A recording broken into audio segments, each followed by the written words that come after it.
Hey guys, and welcome back to my channel. For those of you who don't know me, my name is Nicole, and in the background you can hear Michael Jackson. That's because my little brother has been doing the Michael Jackson experience ever since Christmas. So, right, this is a review slash rant. I just finished watching The L Word. I haven't watched Generation Q before. I haven't watched Generation Q yet, should I say? But okay, so I just finished season 6 of The L Word, and remember in my last video when I was talking about how, like how in the lesbian community, well, LGBT, you know what I mean, LGBTQ plus community, you don't really see much scandal within. Like, you see scandal within, but not like the case of cults and murder and things like that. Remember when I was saying all that smack before about how, I'm just gonna, like, I don't know, basically I was not expecting them to kill Jenny. Like, why did they kill Jenny? Number one. Like, I feel like that was, and not even the fact that they killed Jenny, the fact that we don't know what happened to Jenny. They ended it without letting us know what happened to Jenny. And I am so sorry. I should have said spoilers. I'll put it in the title. Spoilers. Okay, so the first time I watched The L Word, I think I was like 17, 18. I was quite young, and I didn't actually watch season 6. I think I watched the episode after where Shane ditches Carmen in Canada when she stands her up on their wedding day. I was so disappointed with Shane. I was like, nope, not watching this again. I watched the episode after where like it starts off with Shane and like the pool and whatever, and she's at that what's her name? Forgot her name. That old woman's house or whatever that she runs back to every so often. Anyway, and after I watched that episode, I thought, no, Shane went from being hot to being a total disappointment. So I just didn't watch it. And then obviously this year I decided, you know what? I was looking for a show to watch, and I thought, you know what? I'm gonna give The L Word another go, and I'll watch from the beginning till the end. And wow, like, number one, I don't know, my voice is shaky. That's how, like, I was gonna do a video today. But I was thinking, what can I do a video on? Like, what? Nicole's trying to be positive this year, guys. I'm trying to be positive. So I was thinking, what positive thing can I bring to my YouTube channel? And to be honest, I have nothing. I have nothing, so this is what it is. I am sorry, it's January. I should be all smiles, but I am not. I watched The L Word, and I watched this, like, the thing is, yeah, Jenny Schechter, she's very, I don't want to say too much. For those of you who's like probably watched The L Word but you don't really remember because it like ended in like 2009 or whatever, and you're thinking, I really want to give it another watch. I don't want to spoil it for you, because when you haven't watched something before, well, you haven't watched something in like a few years, and then you go and watch it again and you're like, oh my god, I forgot that, blah, blah, blah. And it's just like watching it like for the first time. I love that feeling. But yeah, okay, so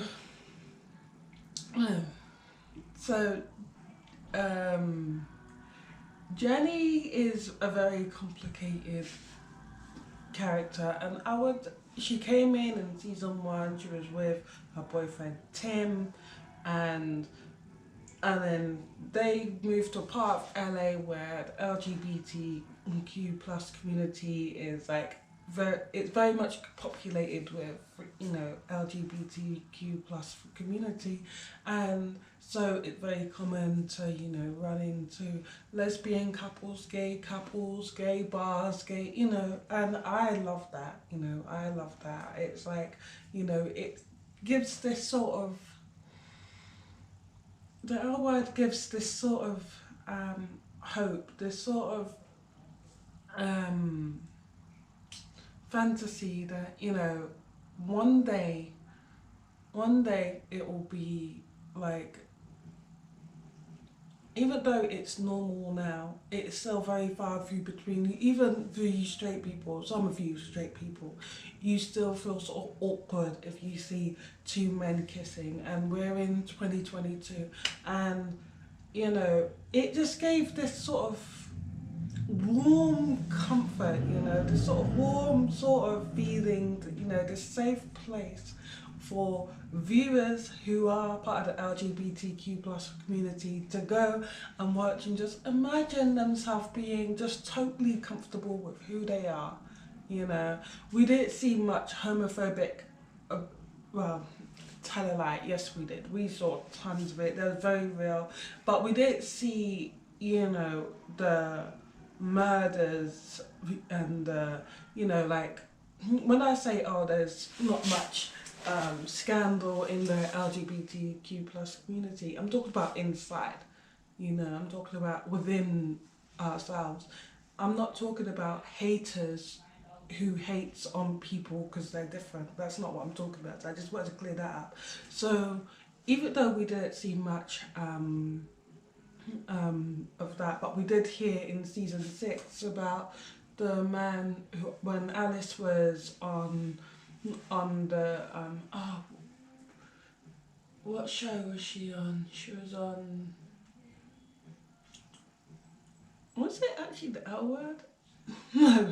Anyway, she read a letter from the sister of a victim of a hate crime, and her brother had, you know, been murdered because he was gay or whatnot. But other than that, you don't really see, you know, a whole bunch of violence. You know, it's not a violent show. You know, you see homophobia in other ways, such as, you know, Bet and Tina, you know, they've got a daughter, beautiful little girl, Angelica, and, you know, you see homophobia in, you know, people saying, oh, which one of you is the mum, or, you know, like, different things. You know, you see transphobia when it came to,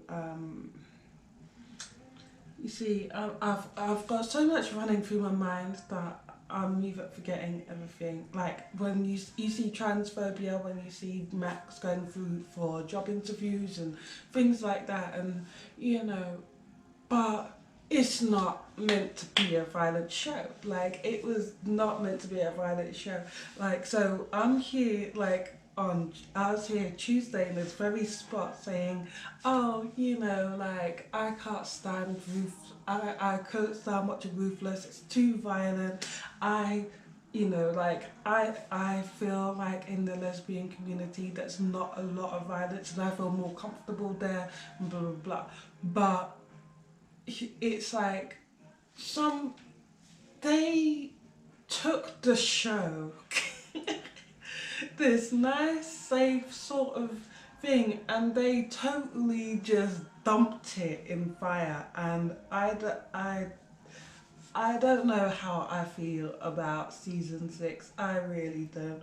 Jenny, she's a complicated character. You don't know whether to love her or to hate her.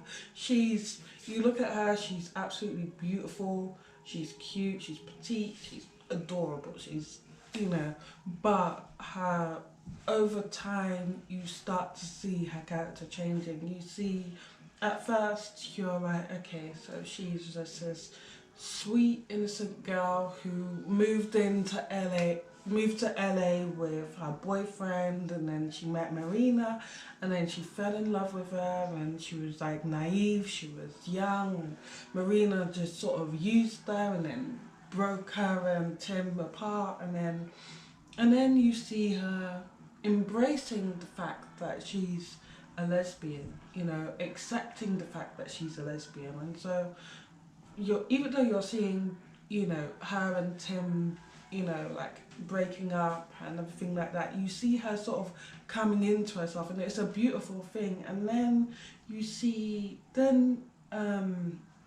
obviously Mark, this idiot dickwad, decides to plant cameras all over their house to do a video documentary to show how lesbians are just like normal people, and you know they're human too, because we didn't know that. Anyway, and after that she feels exploited, and all these feelings and memories and dreams keeps coming up, and we learn that when she was growing up, you know, she was Jewish. Well, she is Jewish, and when she was growing up, she was living. She was in a circus, not in a circus, but she was like near a circus or at a circus or something like that. And two older boys, sexually assaulted her, and that obviously was buried memories. And sometimes that can happen, because something could happen when you're younger, and within your subconscious tries to protect you from it, and so it sort of hides it in your subconscious, and it takes something to bring it out. And so we see Jenny going through this huge mental health sort of we see her really struggling with her mental health, and I felt so bad for her. Honestly, I felt so bad for her. And then she comes back with Max, which we meet Max while she's on the road. Obviously she met Max while she was inside in a mental hospital, and she comes back, she's better, she's with this new boy who's, you know, he's a trans boy, you know, he's born a girl but wants to transition into a boy. And he's introduced, he's not got much money, he sort of feels like Jenny's, you know, friends are sort of stuck up, snobbish, whatever. He feels insecure, he don't fit in, whatever. And they're together. She's so supportive of his transition. She's giving him his injection. She's trying to support. You know, like his change. And as he's taking more and more testosterone, more than he should be taking, he turns into a huge douchebag and becomes sort of abusive almost to Jenny. And then he realizes, you know, he's been taking too much tea, and so he lowers it, and then he's back to being nice. Anyway, but they break up, and they decide it's better that they're friends. But all the while, by the way, from the second Jenny started till now, we learn that she's a writer, and she writes. You know, she goes to writing school. She goes to all sorts. Like, we learn from the very first episode of the L Word that she's a writer, and so we see her career progressing. But then as we see her career progressing, especially in season 5, we sort of season 5, when she writes her book, she writes a couple books, she becomes successful, everyone wants to know who Jennifer Schechter is, and then a movie's getting made about one of the books that she wrote, Les Girls, and we see her turn into this diva, stuck-up bitch, and it is not nice. Like, you start to hate Jenny, and then what happens? Yeah, and then I think after season 5 was a lot. You know, she sort of mellows down, coming to the end of season 5, but then the beginning of season 6,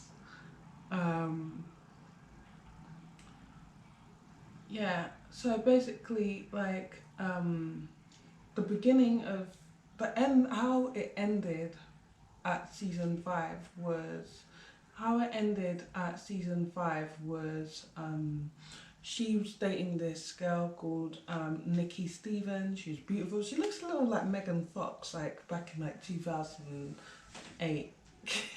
But yeah, so anyway, this beautiful girl, Nikki Stevens, but she's like sort of dumb, bimbo, whatever.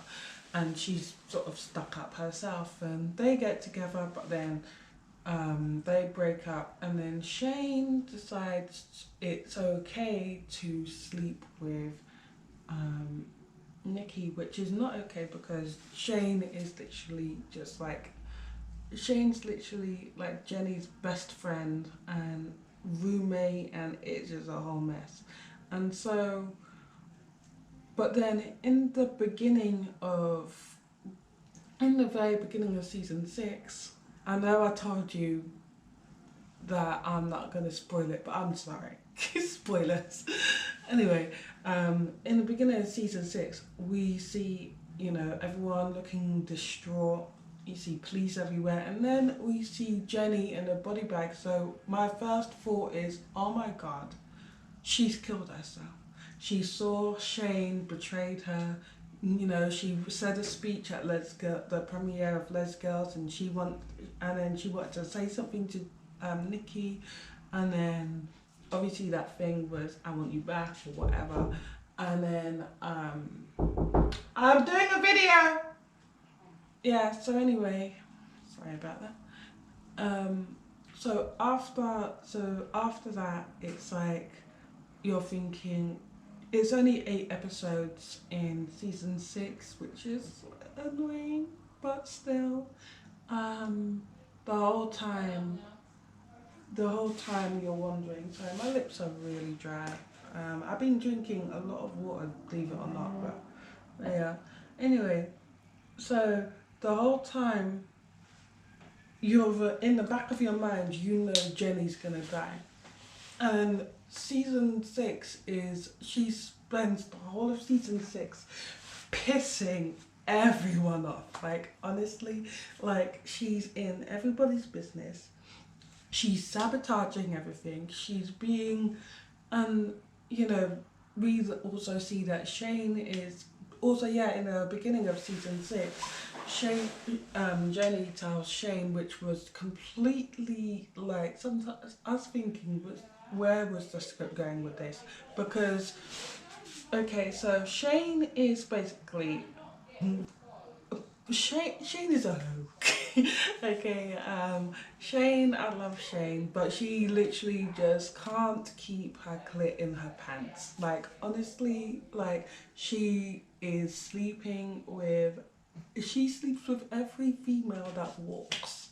And after a while, at first when you see Shane, you're like, oh my god, she's cute. And then afterwards, after a while, for me, it's when she dumped Carmen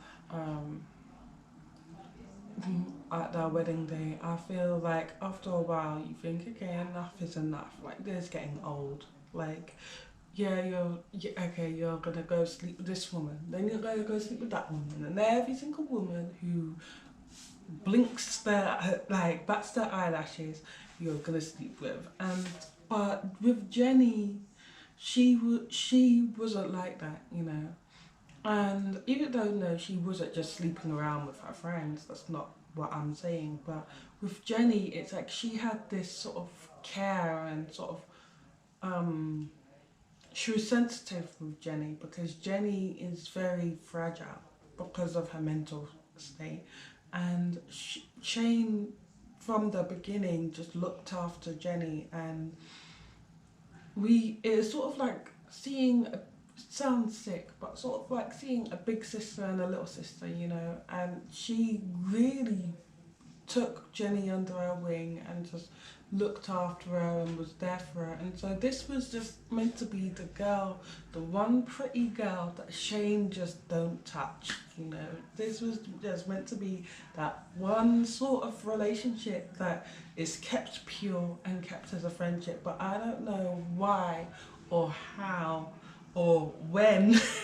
I mean, I guess, like, I don't know when, but it's like all of a sudden Jenny reveals that realised that she's in love with Shane, and of course Shane thinks with her clit, and so she sleeps with Jenny, and then she's locked down into this relationship with Jenny, and she's stuck, she feels trapped, and she knows if she dumps this relationship, her friendship with Jenny's gone as well, and she values her friendship with Jenny way too much to sabotage their relationship, because if she sabotages or ends their relationship, that'll be the end of their friendship. And I feel like that's really sort of like a dangerous thing. I mean, like, I feel like, so as we go along, we see that, you know, so many people is getting sick of Jenny, and we never actually know whether Jenny is just misunderstood. Maybe she means well and she's just pissing everyone off, but she don't mean to, or is she actually this bitchy? Because you're remembering the girl who, my brother goes again.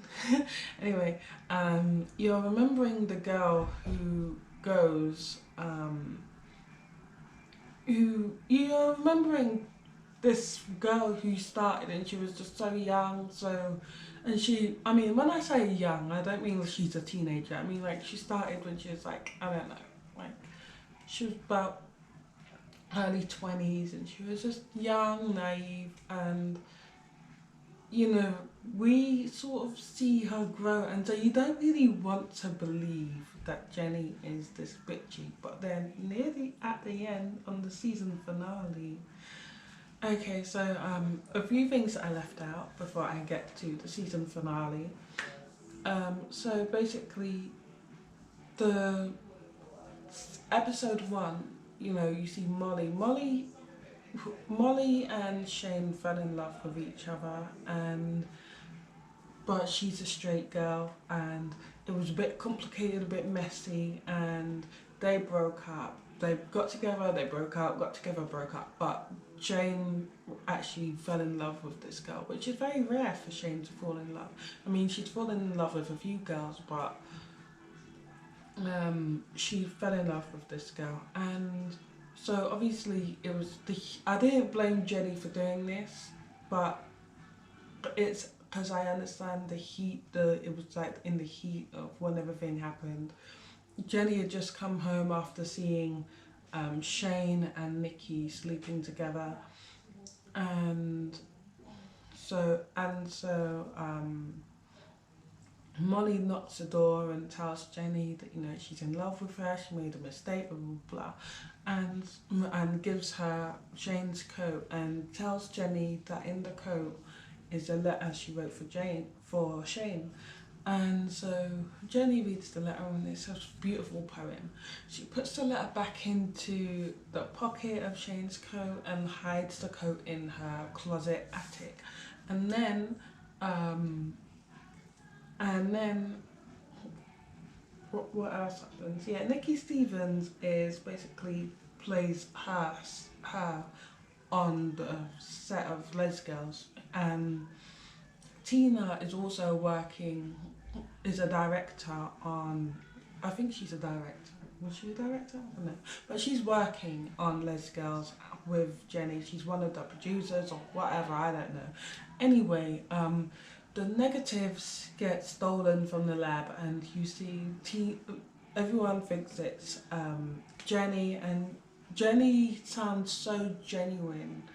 You know, she sounds, at first you're thinking, okay, it's her, you know, she's like blasting the coffee maker on purpose, you know, while Tina's trying to talk, and you can never actually, Jenny's very patronizing, like, she has this sort of calm, sort of nurturing look on her face, but you can also see that she just don't give a shit at the same time. You know, she talks very sympathetically, and you know, she has these empathetic eyes and everything like that, but she's very manipulative. She can make you feel like she cares and she don't care all at the same time. Anyway, she's going crazy saying, "Oh my god, this movie is all I have. Of course I wasn't the one that nicked the negatives." But then at the end of the season, when Shane runs into Molly, at the last season and realizes that she's been stuck with Jenny, and all this time she could have been with Molly because Molly gave her this love letter that Jenny never told her about. And I didn't blame Jenny for hiding the code at first. I blamed Jenny for not telling her after she come. Like, she could have easily said to Shane, okay, you know, like she could have said, all right, I have feelings for you, blah blah blah, but there is, Molly did drop your coat off the other day, and there was a love letter in the coat. I want you to make your mind up. But Jenny is very manipulative, and so she's making, throughout season 6, she's turning all her friends against her, and she's pissing everyone off. And so when she does die, which we keep hearing about these railings, like we keep hearing like Tina and Bet saying, oh, you know, they really need to come and fix these railings because there's like a balcony, and on top there's like no railings, it's just tape. And so you don't know, did she not realise because it's dark, like did she not realise? And also another thing, she put together this sweet video for Bet and Tina because they're moving to New York, and I don't know, like it's like she's got a good heart, but she does these things that irritates everyone. And so while she's pissing everyone off, nobody knows what happens, but Jenny ends up dead, and I do not know why the scriptwriters took it to that thing. I feel like they if they're just gonna take it, they really should have given some explanation as to why Jenny ended up dead. Like, why? Like, obviously in season 1 she starts off as the main character, but then by like the middle of season 1 going into season 2 and onwards, everyone's sort of like the main character, you know, everyone wants to know about Shane and who she's shagging next or whatever.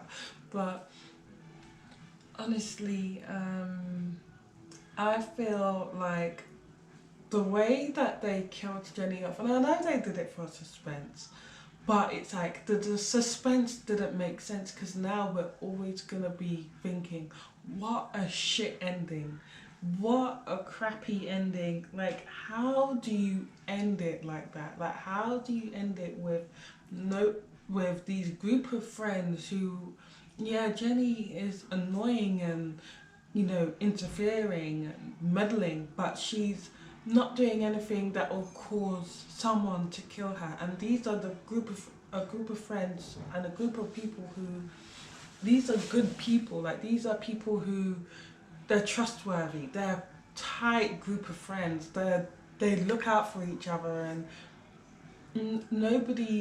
they're so mismatched as well. I think the friends that's close yet mismatched are the best kinds of friends to have. I mean, you got Bet, who's that workaholic, she's sort of serious, she's always suited and booted, and she's with Tina, who's just like, I love Tina.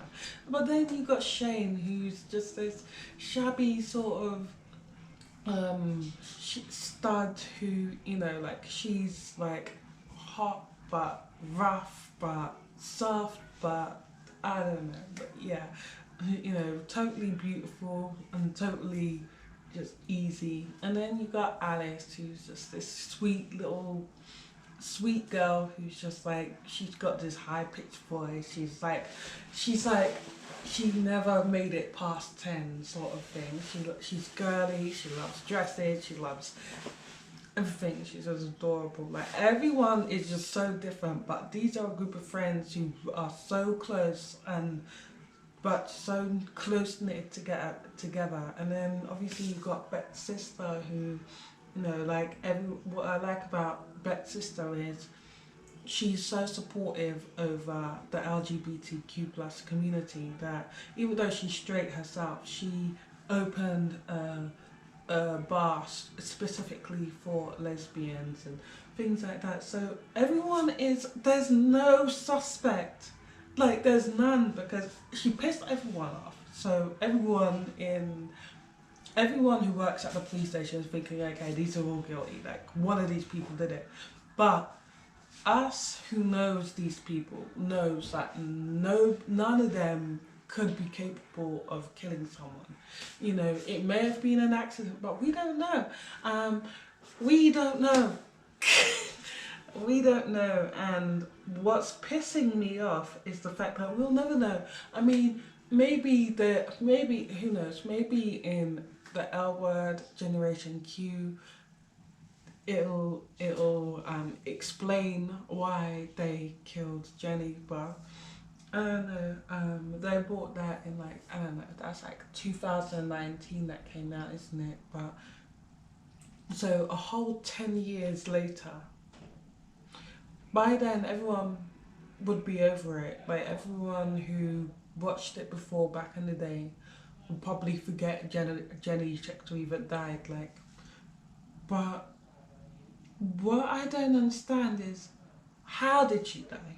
Did she kill herself? Like, did she just, like, kill herself? I know Bet had a few words with her, you know, because she assumed, well, she saw something that wasn't something, and she thought that Bet was cheating on Tina because whatever. But it's like, who killed Jenny Schecter? This is what I'm going to name this video.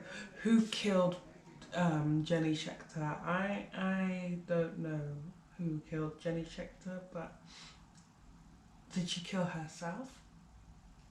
Did one of her friends kill her? I don't know.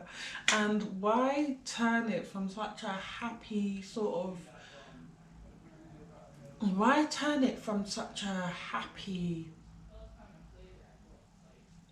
series, like such a happy sort of program, you know, where it's just lovely to watch, to a murder mystery? What? Like, oh my god, I don't know. So basically, this is my rant. This is my rant. So yeah, I don't know who killed Jenny and why they killed Jenny. And oh yeah, and another thing, you see at the end when the credits come up, you see everyone's cars parking up at the police station, because obviously everyone has to go to the police station.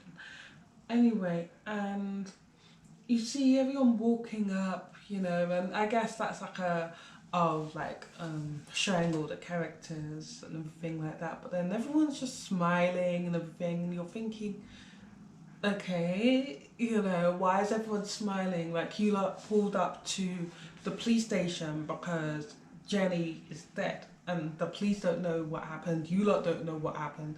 Jenny is dead at a party and nobody saw anything.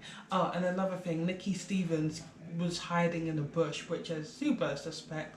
But anyway, so I don't know. Everyone is walking up, smiling, and giving each other these looks, and it's like, oh, was this a twist?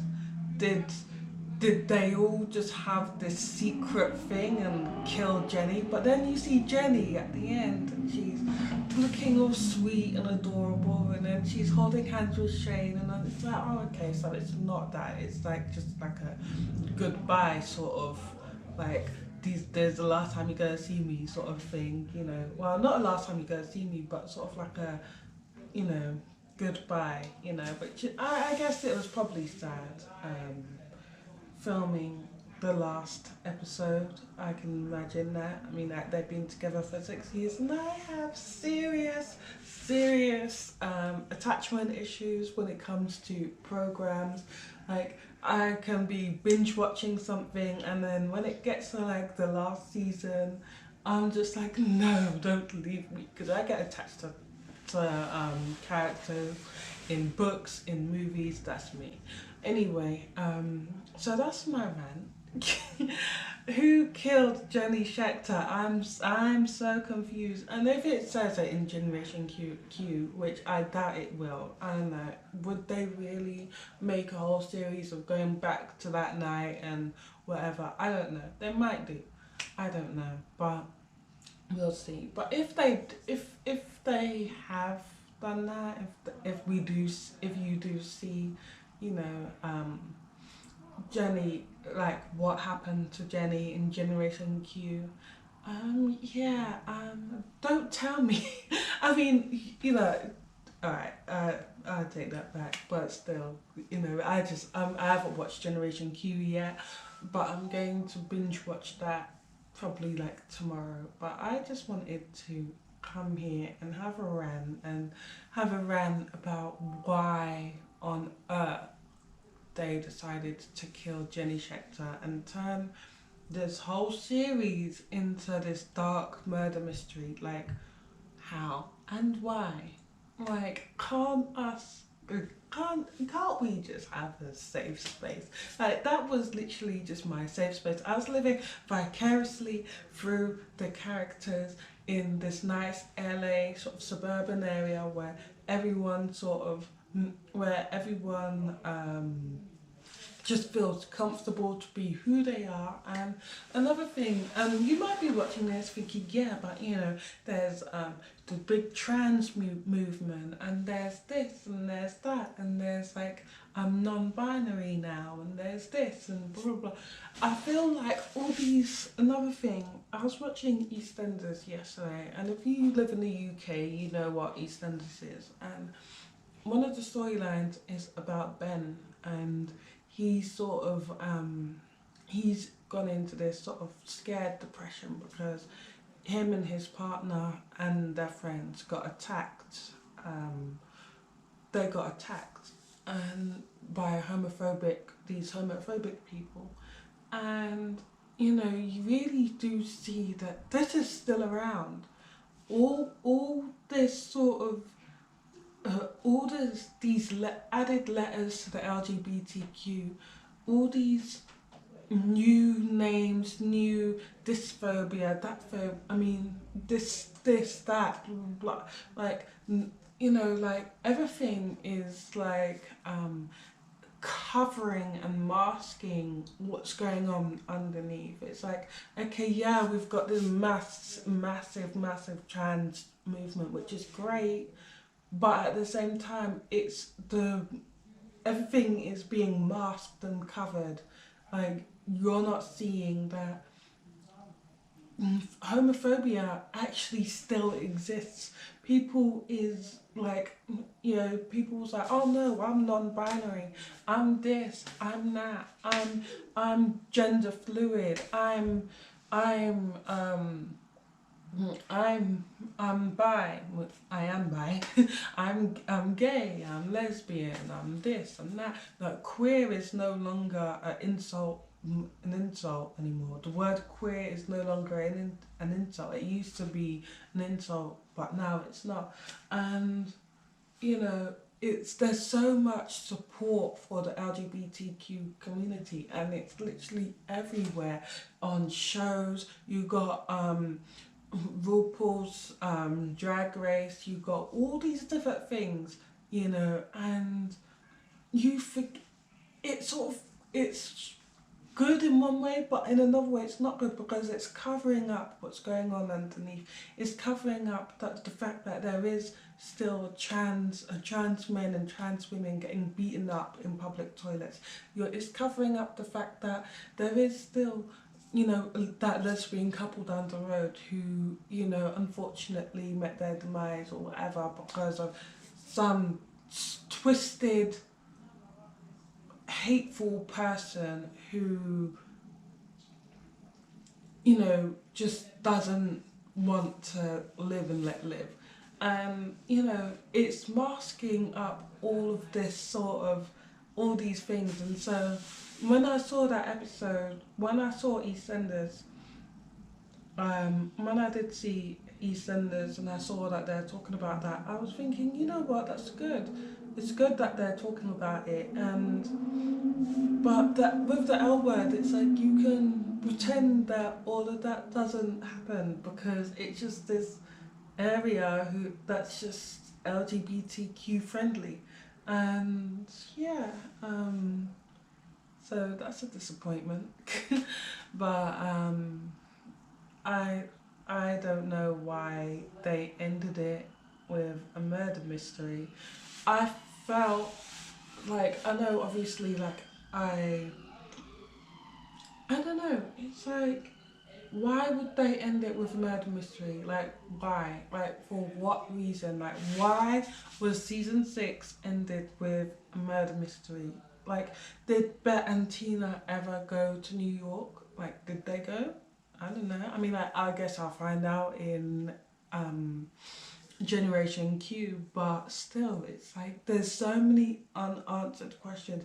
Did Tina ever see that video that Jenny took of them, the misunderstanding, you know, where she thought Bet was cheating? Did they ever get to adopt a baby?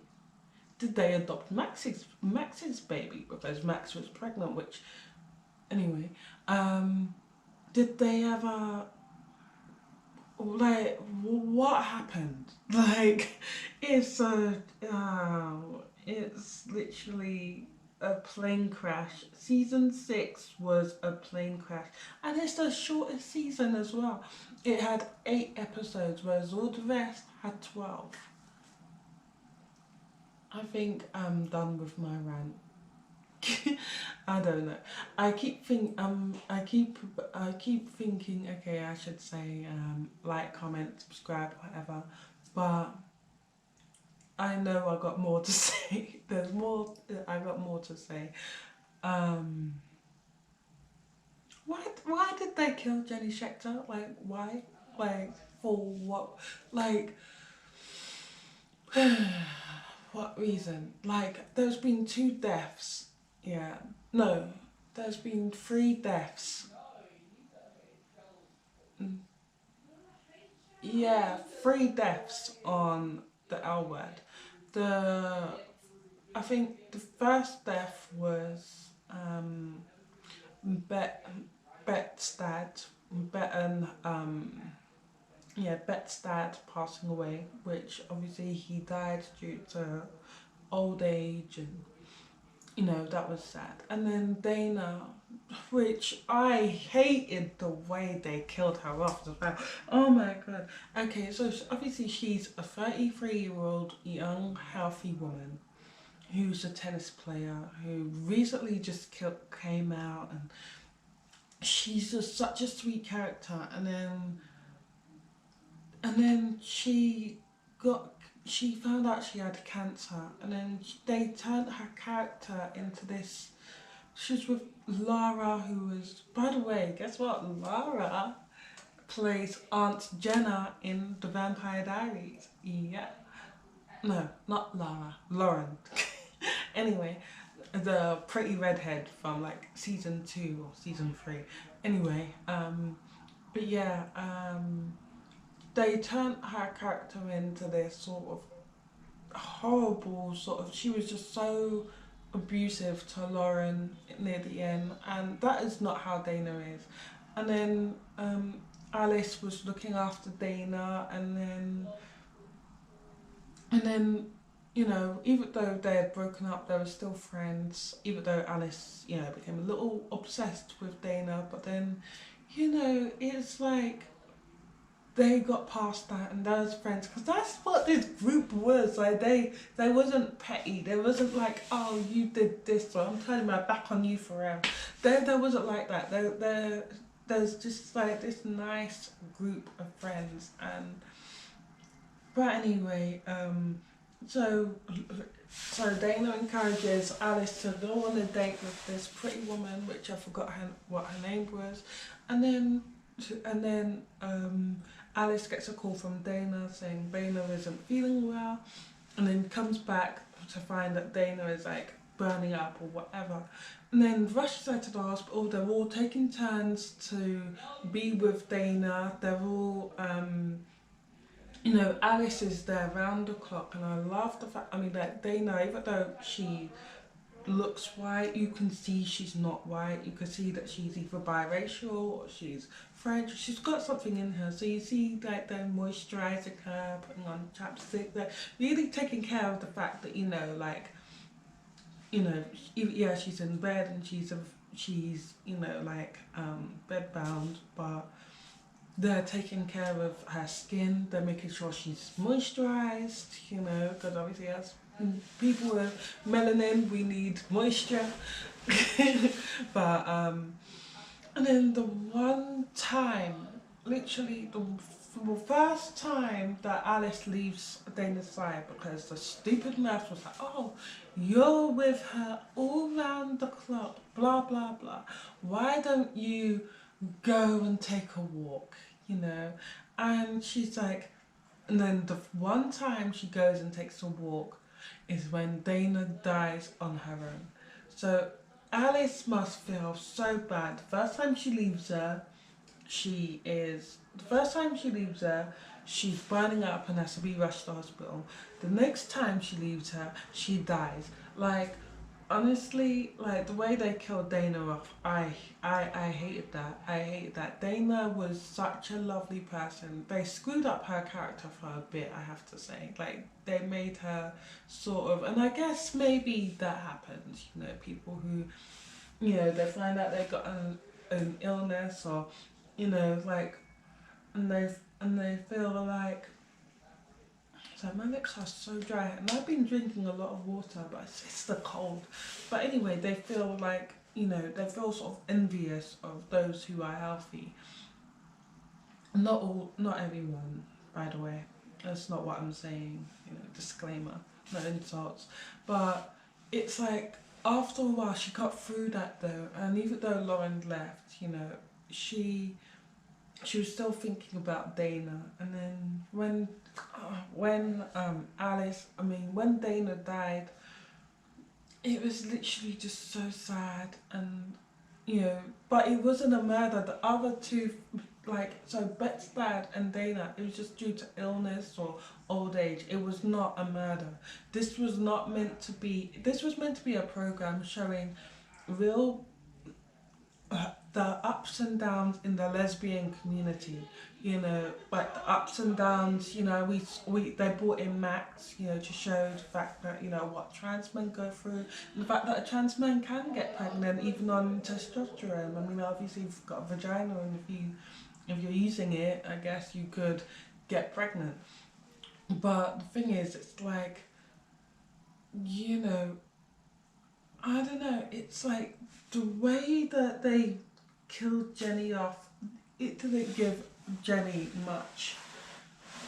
There's no answers. There was literally no answers as to why they killed Jenny, and I am pissed. I am so pissed, because yes, Jenny was an entitled brat. She was bitchy. She was malicious. She was kind at the same time, which was her whole character was just so complex. And throughout the last episodes, you see everyone in the police station giving like description over Jenny, and everyone said the word complicated, because that's what she was. She was very complicated. It's like, is she nice or is she horrible? You don't know. But in the end you realise that, okay, you know, when they find the negatives in her attic, when they find Shane's coat with the letter inside, you realise, okay, she was a bit malicious. She was. But with the negatives, I can't totally blame her, because the fact is that was her movie, this was her dream, and then it just got snatched by her assistant, and then all of a sudden she became the producer or whatever happened. And so I don't totally blame her for the negatives, but I do blame her for, sorry, I do blame her for Shane's coat, because at the end of the day, yeah, you was pissed at that moment when you decided to hide her jacket in the attic. I understand that totally. You just saw her, you know, going down on your girlfriend, like, you know, like, I totally understand why she hid Shane's coat. I get it. But what I don't understand is, where did this confession of love come from? Like, the only thing that comes to mind was after after she gets fired from her own movie set, which was sad, and Shane comes with her, and you know, they were chilling in, I forgot where they're chilling, but they're chilling in the front room, I guess, and you know, they've got like they've got the weed pipe or whatever, and they're smoking weed, and then you see a small glimmer of Jenny looking at Shane with these lovely doughy eyes, and but that's how Jenny is anyway, which you don't really, is such a small little scene, so insignificant. Was that the moment that she thought, actually, I love you? Was that the moment? I don't know. But I don't know. It's like, why did they kill Jenny Schecter? I don't know. I'm about to go and binge watch some some L word reviews. Hopefully, some people will have, you know. In fact, you know, I'll probably do that after I watch Generation Q, because I know that there's going to be people who talk about Generation Q, and I haven't watched that yet. So I'll probably watch that after Generation Q. But I just wanted to stress how vexed I actually am. Anyway, that's all from me, and this video is definitely going to be called Our Word Review / Why Did They Kill Jenny Schecter? Or Who Killed Jenny Schecter? Who and why did they kill Jenny? I'll figure it out. But either way, I'm telling you, it's got spoilers, which you already know, because I just spoiled them, so I am sorry. But I did say in the beginning that there'll be a few spoilers, so yeah. Anyway, yeah, that's all from me. After Generation Q, I don't know what I'm gonna watch. Oh, I know what I'm gonna watch. On February the 6th, Power Book 4 Force is coming out.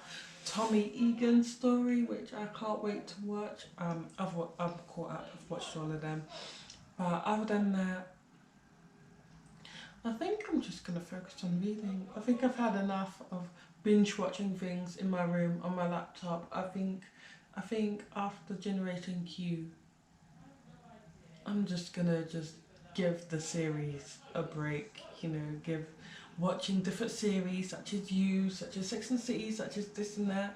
I've been watching and just like that, and it is not the same. It's breaking my heart each episode, but that's another video.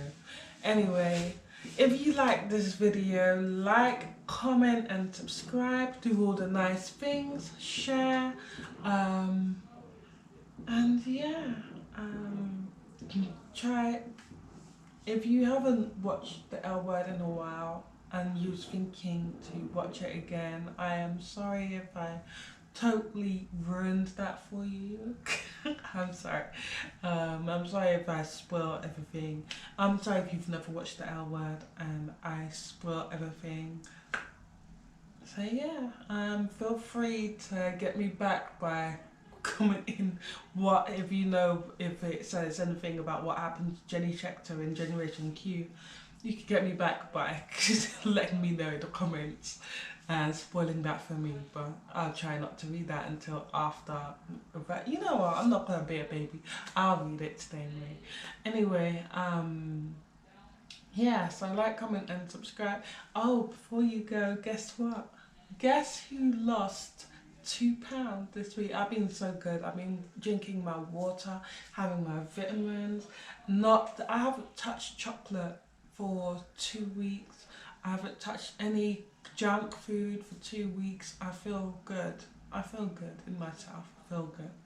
Anyway, other than my very dry lips, which I've used everything under the sun for, I don't know what's going on with them, but anyway,